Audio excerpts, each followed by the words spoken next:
আজ বিজয়া দশমী শারদ উৎসবের শেষ দিন।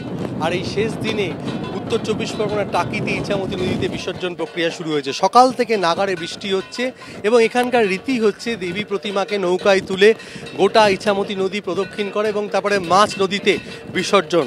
আমরা দেখতে পাচ্ছি যে পুজো উদ্যোক্তারা দেবী প্রতিমাকে নৌকায় তুলে তারা আনন্দে মেতে উঠেছেন, তারা নাচ করছেন, ঢাক বাজাচ্ছেন।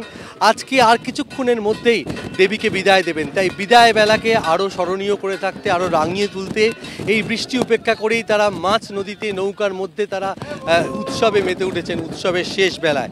এবং দেখা যাচ্ছে অন্যান্য বার যে পরিমাণ নৌকা থাকে ইছামতি নদীতে এবার অনেকটাই কম। দেবী প্রতিমাকে ইছামতি নদীতে প্রদক্ষিণ করানোর পর মাছ ইছামতি নদীতেই বিসর্জন করা, এটাই রীতি।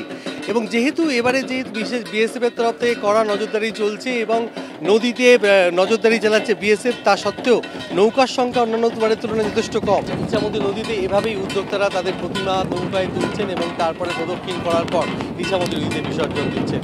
আর কড়া নজরদারিতে চলছে এই বিসর্জন প্রক্রিয়া। ক্যামেরায় প্রবীরদের সঙ্গে সমীরণ পাল, এবিপি আনন্দ, উত্তর চব্বিশ পরগনা।